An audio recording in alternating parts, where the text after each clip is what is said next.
उठा ले रे देवा, उठा ले रे बाबा। मेरी खोपड़ी में कितना टेंशन है तेरे को मालूम क्या? अरे ऐसा तो क्या हुआ? जमाइला बीएमएस के बाद पीजी करे या क्लिनिक करे?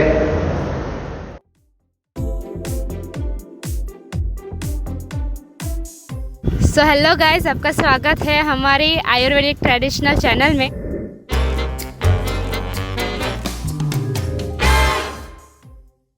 तो आज हम बात करेंगे डॉक्टर सिंधुरा से, जो एमएस है पीटीएसआर में। पीटीएसआर स्त्री रोग एवं प्रसूति तंत्र। वेलकम टू नीली चैनल फॉरवर्ड। वो अभी यहाँ श्री स्वामीनारायण आयुर्वेदिक कॉलेज में एसोसिएटेड प्रोफेसर की जॉब करते हैं और उनके साथ साथ उनका दूसरा डिजिटल ऑनलाइन क्लिनिक भी है जो 10 सालों से है, और उनकी स्पेशलिटी है या गर्भ संस्कार या इनफर्टिलिटी के केसेस वो ज़्यादा हैंडल करती है। तो चलिए आज बात करते हैं डॉक्टर सिंधुरा मैम से।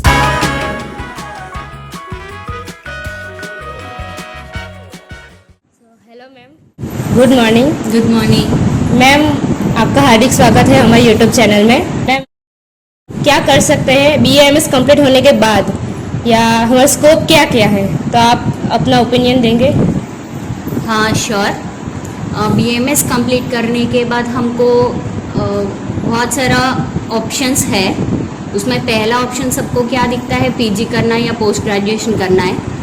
And second option is like you can set up your own clinic. And apart from this you have another option to set up your own pharmacy. If you are studying Rashastra and Vaishadya Kalpana very well during the UG days, you can set up your own pharmacy. अगर ये pharmacy में आपको career बनाना है तो आपको B pharmacy and M pharmacy courses करके 2 courses आपको जामनगर से मिलता है, तो वो कोर्सेज भी आप करके ये फार्मेसी एस्टेब्लिश कर सकते हैं। And for pharmacy establishment, you will also have some guidance from the mentors who are readily guiding to set up your own pharmacy. इसके अलावा भी आप है ना as a technical expert BMS के बाद आप ज्वाइन कर सकते हैं किसी अच्छा वाला फार्मास्यूटिकल कंपनी में। Like for example you can join in Himalaya, you can join in Dabur. वो भी इंटरव्यूज करते हैं और प्लेसमेंट्स भी देते हैं बीएमएस के बाद। So if your wish is to continue in the production and manufacturing, you can join there for some time, you can learn from the big companies and then you can slowly start your own business by establishing your own pharmacy. Apart from this, there is another course called CRAV. CRAV is the certificate course in Rashtriya Ayurved Vidyapeeth, and this is also one of the wonderful course after BAMS for the persons who are very much interested in setting up their own clinic. So this CRAV, what it does is it will engage you with a particular guide. इसके लिए भी PG के तरह एक entrance होता है BMS के बाद, वो सेंट्रल लेवल पे होता है। सो उसमें रैंक आने के बाद आपको एक गाइड दिया जाता है, and the guide that they are providing are not easy people, like they are very high profile people, and they will have per day more than 100 patients per day. They will treat only in the line of Ayurveda. So to gain lot of confidence for Ayurvedic practice, you can do CRAV course. ये CRAV course 1 year का भी है और 2 years का भी है। तो ma'am, वो कोर्स हमारे सिटी में भी अवेलेबल है या बाहर जाना पड़ेगा, या सूरत से अहमदाबाद या गुजरात के बाहर, ऐसा कुछ? In Gujarat also you will have lot of guiding guides, but क्या है कि आप एक बार CRAV में सेलेक्ट होने के बाद है ना, आपको गाइड का लिस्ट वो लोग सेंड कर देते हैं। उसमें से आप आपका लोकल गाइड्स को भी आप चुन सकते हैं, और there are some specialist guides. For example in Bangalore you have somebody with PTS or specialty, in Gujarat you have somebody with Rashastra specialty. So subject के अकॉर्डिंग ऑल्सो आप चुन सकते हैं किस गाइड के पास जाना है।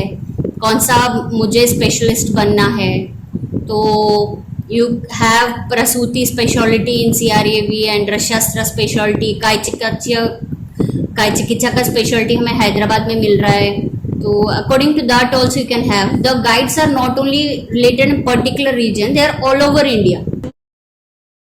तो मैम दूसरा क्वेश्चन है कि मोस्टली स्टूडेंट का एक डाउट रहता है कि 4th ईयर में फाइनल में ईयर में हूँ, तो मेरे को एक क्वेश्चन आया कि मैं आगे PG करूँ या क्लिनिक करूँ, तो आपके हिसाब से क्या करना बेहतर रहेगा?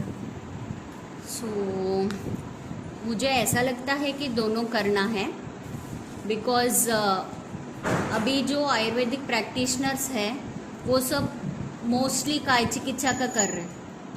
जनरल मेडिसिन का बहुत सारा वैद्य है या डॉक्टर्स है, जो भी है वो सब जम गए हैं. Like there are lot of Ayurvedic practitioners who are doing general medicine practice. But अगर आयुर्वेद को आगे लेके जाना है तो स्पेशलिटी प्रैक्टिस चाहिए. स्पेशलिटी प्रैक्टिस लाइक कोई डर्मेटोलॉजी प्रैक्टिस कर रहा है, कोई प्रसूति प्रैक्टिस कर रहा है, कोई शालाक्य प्रैक्टिस कर रहा है, कोई शल्य क्षार सूत्र प्रैक्टिस कर रहा है. सो आयुर्वेद को आगे लेके जाना है तो स्पेशलिटी प्रैक्टिस बहुत नेसेसरी है. तो स्पेशलिटी प्रैक्टिस करने के लिए हमें PG चाहिए. एंड स्टूडेंट्स समटाइम्स ऐसा होते हैं कि उनको टीचिंग में बहुत इंटरेस्ट होता है, स्टूडेंट्स के साथ मिलना बहुत इंटरेस्ट होता है, एंड स्टूडेंट्स के साथ एग्ज़ाम कंडक्ट करना और उनके साथ मिलना, सब मेंटोरिंग करना, ये सब बहुत इंटरेस्ट होता है. तो वो लोग PG करने के बाद टीचिंग भी चुन सकते हैं, एंड मॉर्निंग टीचिंग भी कर सकते हैं और इवनिंग क्लिनिक भी देख सकते हैं. तो PG will be a good option, because anyways when you go on the upper floor you will have less competition. For example, एक क्लास में तो 60 जने होते हैं, कौन BMS कंप्लीट किया है.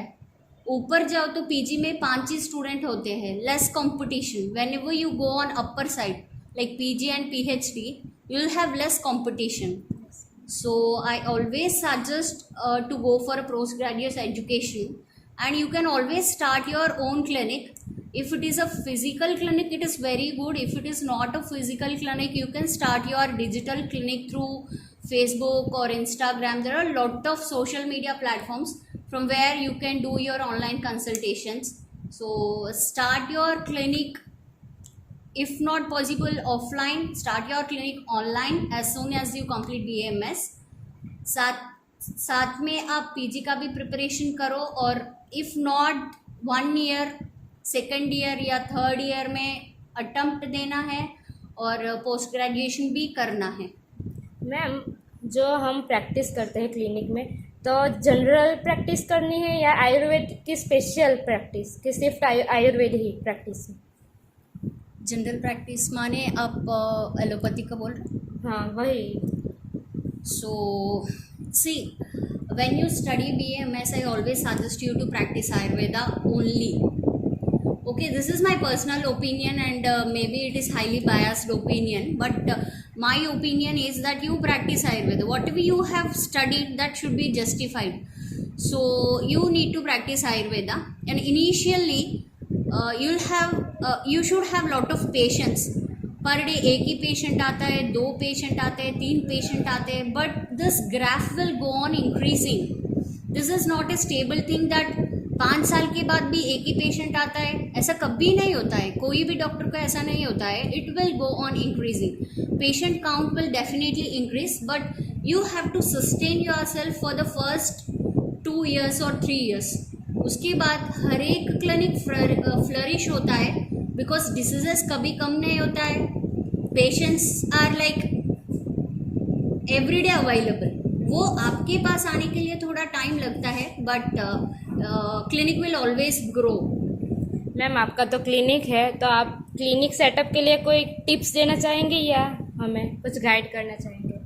तो एक्चुअली आप जब क्लिनिक सेटअप करते हैं तो उसका इंफ्रास्ट्रक्चर के ऊपर आप कितना भी इन्वेस्ट कर सकते हो, but the medicines should not be emotionally brought.